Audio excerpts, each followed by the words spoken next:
Hello everyone, কেমন আছো সকলে? আশা করি সকলে ভালো আছো, সুস্থ আছো। তো আমিও ভালো আছি। মৌসুমী দীক্ষা লাইফস্টাইলে তোমাদের স্বাগত জানাই। তো আজকে আবার একটা নতুন ভিডিও নিয়ে চলে এসেছি তোমাদের সাথে। আর এখন হচ্ছে আমি দেখো একদম শ্যাম্পু করে চলে এসেছি ক্যামেরার সামনে। আর মাথাটা খুবই ভিজা, তো তাওয়াল দিয়ে ভালো করে এখন তোমার শুকিয়ে নিচ্ছি আর জলগুলো। আর দেখলাম যে একটাও চুল পড়েছে নাকি, দেখলাম না, আজকে একটাও চুল পড়েনি তেল আর ওষুধ দেওয়ার পর। তো যাই হোক, এখন চলো তোমার নেল পলিশটা পরে নিয়ে প্রথমে। আর আজকে যেহেতু পুজো করব তোমরা জানো, ওর জন্য ভাবলাম আগে নেল পলিশটা পরে তারপর আলতাটা পরে নিই। কারণ পুজো করলে একটু পায়ে আলতা ঠালতা না থাকলে কিন্তু একদমই ভালো লাগে না। আর আজকে যেহেতু নীল ষষ্ঠী, নীল পুজো, তো সবাই সবার সন্তানের মঙ্গল কামনার জন্য আজকের দিনে পুজো করে। তো আমিও করছি, এই প্রথমবার আমি আজকে নীল পুজো করব। এই নিয়ে তো শিব পুজো করা হয়, যেমন আমি মন্দিরে করি সেইভাবেই করছি, কিন্তু আজকে যেহেতু নীল পুজো সেই উপলক্ষেই করা, এই আর কি। তো গল্প করতে করতে দেখো নেল পালিশটা অনেকটাই পড়া হয়ে গেছে। আর আগে নেল পালিশটা একদমই তোমার রুক্ষ রুক্ষ ভাব ছিল, তারপরে ওটা চেঞ্জ করে আবার এটা পরলাম। আর তারপরে যে এখন আলতাটাও পরে নিচ্ছি। আর আলতাটা এইভাবেই ভরাট করে পরে নিচ্ছি নখের মধ্যে। তো এইভাবে আলতা পরতে আমার বেশ ভালো লাগে, কিন্তু একটা গোল দিলে আর একটু বেশি ভালো লাগতো, কিন্তু ওটার সময় একদমই ছিল না। তো এই দেখো আমি পরে আবার তোমাদের দেখিয়ে দিচ্ছি কেমন লাগছে আর কি, কিন্তু একটু ফাঁকা ফাঁকা লাগছিল। যাই হোক, চলো এখন চলে এসেছি বাইরে। আর মা বাবা গেছিলো পাটুরিতে স্নান করতে, স্নান করে এসে মা বলল আমি ঘর বারান্দাগুলো মুছে দিই, তাহলে তোর আরও সুবিধা হবে, তাহলে দুজনে মিলে তাড়াতাড়ি করে পুজো দিতে পারবো। কিন্তু তাড়াতাড়ি করে কি আর হয়, সেই তোমার পুজো দিতে দিতে 1টা-1:30 তো বেজেই গেছে। তো এই যে মা এখানে পরিষ্কার করছে, আর আমি এই যে ঘরে 1 বালতি জল নিয়ে চলে আসলাম। এখন চলো সব কিছু জোগাড়যন্ত্রী করা যাক। এখানে বাবা দেখো 5 রকমের ফল নিয়ে এসছে, আর মামাম তো দুষ্টুমি করতেই থাকে, এক এক সময় কথা শোনে বা এক এক সময় দুষ্টুমি করে। তো ও পাশে ছিল, ও ফল দিয়ে দিচ্ছে। তারপরে বলছে মাম্মা কিছু করতে হবে নাকি, অনেক কিছু ও করেছে আজকে। আর দুষ্টুমিও তো করবেই। তো এখানে দেখো ফলগুলো সব থালার মধ্যে রাখা হয়ে গেল। আর এই যে ঝুড়িতে জবা ফুলগুলো রেখেছি, আর এখানে যে বাবা গাঁদা ফুল এনেছে। আর দেখো আজকের দিনে তো আকন্দ ফুল, নীলকণ্ঠ ফুল পাওয়া যায় না, তাও মা বাবা গেছিলো পাটুরিতে স্নান করতে, তো সেখান থেকেই নিয়ে এসছে এগুলো। তো অনেকগুলোই রয়েছে আকন্দ ফুল, তাই ভাবলাম একটা মালা গাঁথা যেতেই পারে ঠাকুরের জন্য। তো এই যে আমি এখন সুতো পরিয়ে একটা ছোট্ট করে শিব ঠাকুরের জন্য মালা গেঁথে নেব। আর এই দেখো আমার মামামের পাকা মুখ কাকে বলে। তো এখন ও আমার সাথে সাথে সব কিছু জলে দেবে। তো যাই হোক, বললাম ঠিক আছে কর। ওই দেখো করলে একটু খুশিও হয় ও। তো আর বলছি যে সব কিছু দিস না, কারণ সব কিছু এত ফল বানিয়ে কি করব, কিছু রেখে দে, কাল পরশু পুজো দেওয়া যাবে। তারপরে ও আঙুর ফলগুলো তুলেছে কিন্তু।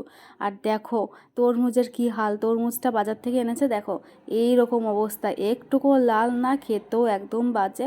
তাও একটুখানি 5 রকমের ফল দিতে হয়, তাই একটুখানি কেটে দিলাম। বাবা বললো একটুখানি দে, আর কি করবি।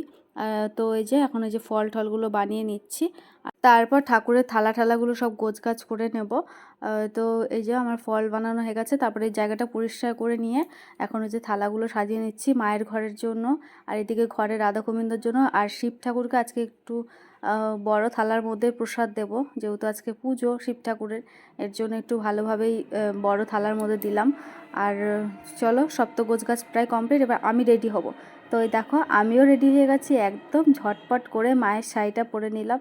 আর যেদিন একটু স্পেশাল পুজো থাকে সেদিন আমি এই শাড়িটাই পরি, আমার বেশ ভালো লাগে গরদের শাড়ি পরতে। তো ওই যে এখন ঘরে আগে পুজো দিয়ে নিচ্ছি, তারপর চলে যাব বাইরে।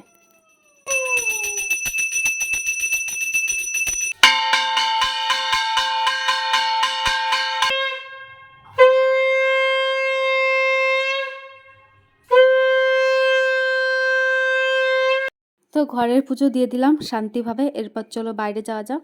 আর এই যে বাইরে এসে এই যে এখন সব জিনিসপত্র নিয়ে এসেছি। আর মাম্মা দেখো কি করছে, আজকে ধূপ ধরাবো, তো মামা ওটাই ঠাকুরকে ঘুরিয়ে যাচ্ছে। তো ও একটু একটু করে এখন ঠাকুরের প্রতি বিশাল ওর ধ্যান হয়েছে, ঠাকুরকে পুজো দেবো, এই করবো। এবার 5 বছর না হলে তো পুজো দিতে পারবে না, এখন তো বোঝেও না, কিন্তু খুব আগ্রহ ঠাকুরের প্রতি।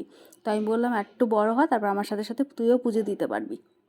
তো দেখো আজকে ত্রিশূলগুলোকেও স্নান করানো হয়েছে, আর মা ঘরের থেকে সিঁদুর পরিয়ে দিয়েছিল, আর সেগুলো যে আমি আর বাবা মিলে এখন এখানে রেখে দিলাম।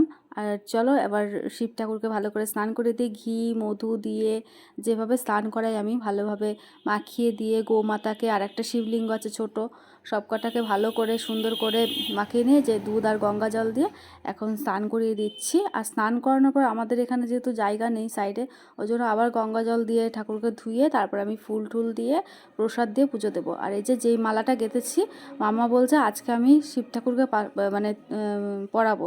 তো ভাবলাম ঠিক আছে, তোর যখন এত ইচ্ছা আছে চল আমরা দুজনে মিলেই পড়াই। তো আকন্দ ফুলের মালাটা দিয়ে দিয়েছি, এখন বেলপাতা দিয়ে দিচ্ছি, আর ঠাকুরকে ফুল দিয়ে সব ফুল দিয়ে সবাইকে সাজিয়ে দেব। তো তারপরে আমরা পুজোয় বসবো।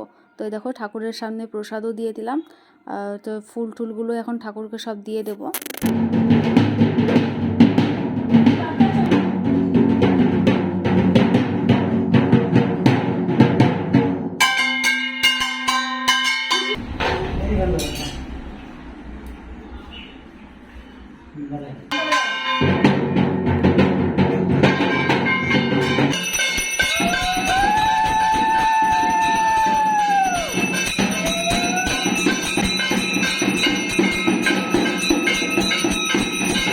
আর এখানে কাণ্ড কারখানাটা দেখো, সব বাদ্যযন্ত্র নিয়ে ঘরের যা কিছু ছিল সবাই নিয়ে চলে এসেছে। বাবা নিয়ে এসছে ঢোল, টুইটি, কাঁস, এদিকে মা ঘন্টা বাজাচ্ছে, কাঁস বাজাচ্ছে। এইভাবে আমাদের আজকে পুজো দিয়েছি হাসি মজা করে। আমার তো প্রথমে প্রচণ্ড হাসি পাচ্ছিল, তাও নিজেকে কন্ট্রোল করে তারপর আমি পুজো দিলাম, কারণ ঢাকটা এনেছে আমার এত হাসি পাচ্ছিল। বললো শাক বাজাই, তো কী হয়েছে, বাবা সেই ইচ্ছে করে বাজালো। আর দেখো আমি মন ভরে ঠাকুরকে আজকে পুজো দিয়েছি। আর পুজো টুজো দিয়ে এসে তারপরে যখন শরবত বানাচ্ছি, মা বলছে যে সকাল থেকে না খাওয়া রয়েছি, একটু শরবত কর। তো নকুলদানা ছিল, সেটা দিয়ে শরবত করে খেয়ে তারপরে এখন শরীরটা ঠান্ডা হলো। তো এইভাবে আজকের দিনটা আমাদের কাটলো পুজো টুজো দিয়ে। তো তোমাদের কেমন লাগলো, তোমরা কারা কারা পুজো করেছো তোমরা অবশ্যই কমেন্টে জানাবে। তো ভালো থেকো তোমরা, বাই, টাটা।